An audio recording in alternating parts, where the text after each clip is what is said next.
Sunday, March 27, 2022. The Artifacts, the Surve Notice Hip Hop Museum, issue number 1. George Rampage X Armourer Hip Hop Historian, entry number 1. The mission of the Surve Notice Hip Hop Museum is to save, preserve, and promote the accurate history of the world's most popular culture, once believed to only be a fad, hip-hop, with a keen focus on the Pacific Northwest hip-hop genre, in particular, to break the inertia and apathy of a sleeping community that is brimming with rich culture and talent, widely ignored by the mass media, and thus, the general public. Salutations. My name is George Rampage X Armourer. I am the hip-hop historian, and the founder of the Surve Notice Hip Hop Museum. Although I'd love to talk about myself, as most MCs worth their salt always do, I would like to use this introductory entry of the Artifacts to explain the reasoning, purpose, and mission of this museum, its just cause, and motivation. Surve Notice and Theory live at the Tacoma Dome for the Dr. Martin Luther King Jr. birthday celebration 2009. Hip-hop history of the Pacific Northwest. For as long as I can remember, the Northwest has been specifically praised for its grunge scene. Although greats like Nirvana, Pearl Jam, and Soundgarden definitely deserve their accolades, there is another genre of musical culture and talent in the Pacific Northwest that has gone largely ignored. That is the hip-hop culture of the Pacific Northwest, to be more precise.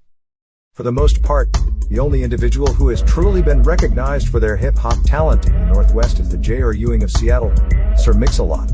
More recently Macklemore, so we'll say two. Two individuals recognized in the entire Pacific Northwest hip-hop scene, while talented groups such as Criminal Nation, High Performance, and Street Brothers, only to name a few, have gone widely ignored, marginalized, and even unpaid for their talents and contributions to the culture of hip-hop. The Surve Notice Hip Hop Museum is an attempt to rectify this stark reality by first utilizing today's technology to promote those artists whose talents make up hip-hop in the Northwest, sharing their talents collectively and freely in the form of a historical museum. Enter the Northwest Hall of Fame. The Northwest Hall of Fame highlights and spotlights Northwest talents that have gone unrecognized either by mistake or by design. Either way, this vicious cycle ends now. As of this Artifacts log entry number 1, there have been 31 entries in the Northwest Hall of Fame. They will be promoted along with the hip-hop culture that they have contributed to making famous, yet corporations continue to rape and exploit the wealth, resources, and oftentimes the artists themselves. The days of empty support lip service is coming to a close, opening the door for true support via the Surve Notice Hip Hop Museum. Let me put it this way, if those rappers in the industry, with connections, truly wanted to support you as an underground artist, all they would have to do is pick one of your songs, post it, and tell their audience why they like it and support it, and why their audience should too. Wash, rinse, repeat. Simple, right? The reason this never happens is due to the fear of one artist outshining another, so they may support you initially, but only as long as you stay underneath their umbrella. In short, in their shadow. That may be their way, but it is not the Surve Notice Hip Hop Museum's way. This museum promotes you freely, because quite frankly, any single one of your successes is the museum's success, which in turn is the entire Pacific Northwest success, and furthermore, hip-hop's success. So yes, we have a vested interest in your success. That is how a true movement is started, partner. I hope you will all like, share, comment, and subscribe to this museum. I know there are a lot of posts that go out, but if you let me know you disapprove, I will not push them on your page. However, make no mistake, no one can stop an idea that's time has come. The Surve Notice Hip Hop Museum is going to continue to push forward full speed ahead with or without you. You can either roll with it or get rolled over. I hope you find yourself on the right side of history. Salute. George Rampage X Armourer. Black Sheep of Tacoma Road to E=MC2.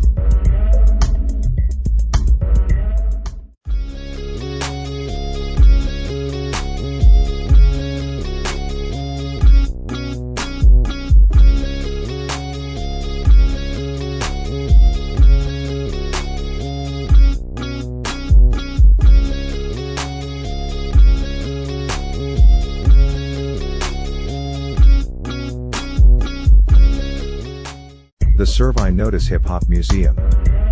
The Artifacts Newsletter, issue number 2, September 2, 2022. The Vision of Hell and Heaven, and How It Relates to Hip Hop in the Pacific Northwest.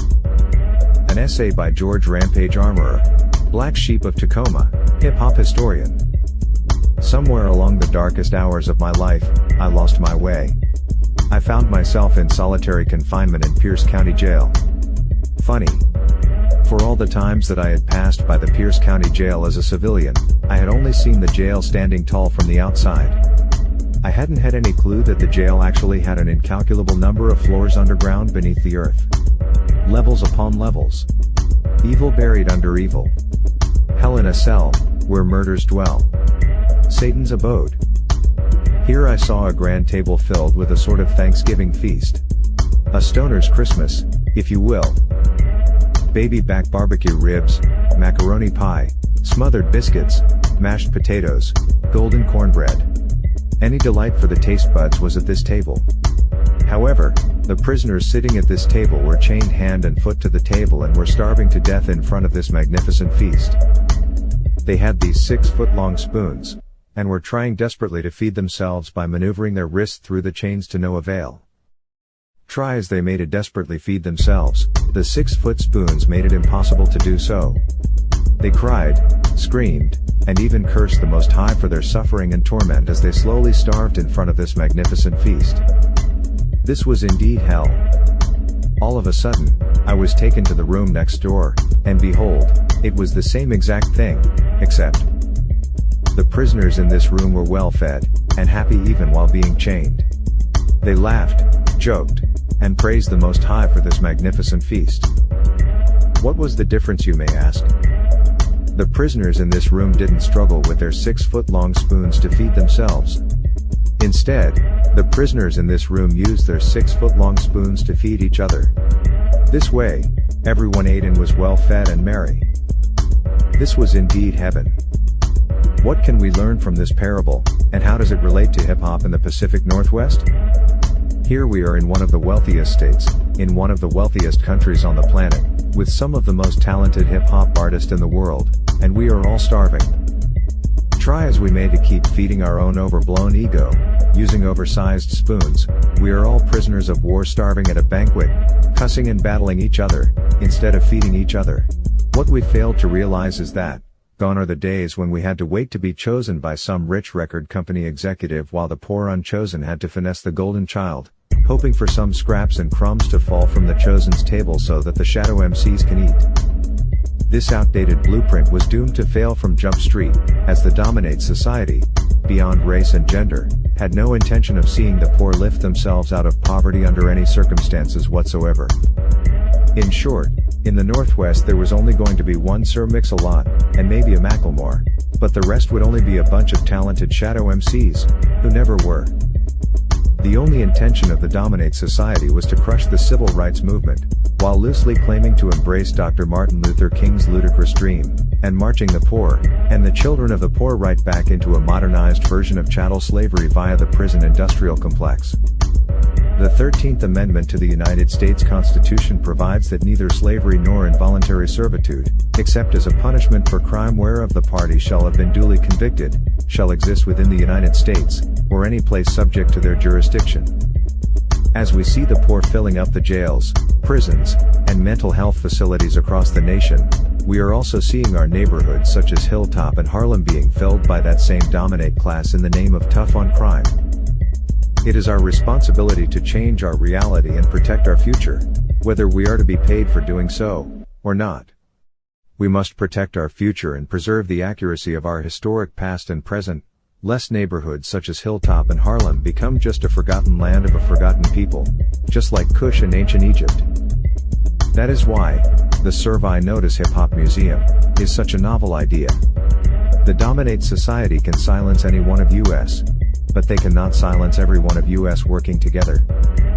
Maybe it is time that we all take a long, hard look at this hamster wheel that we've all been on, and make the decision to feed each other, as much as we are trying to feed ourselves in this self-perpetuating hell that we've been in. Maybe, just maybe, we can all shine in the heavenly sky together.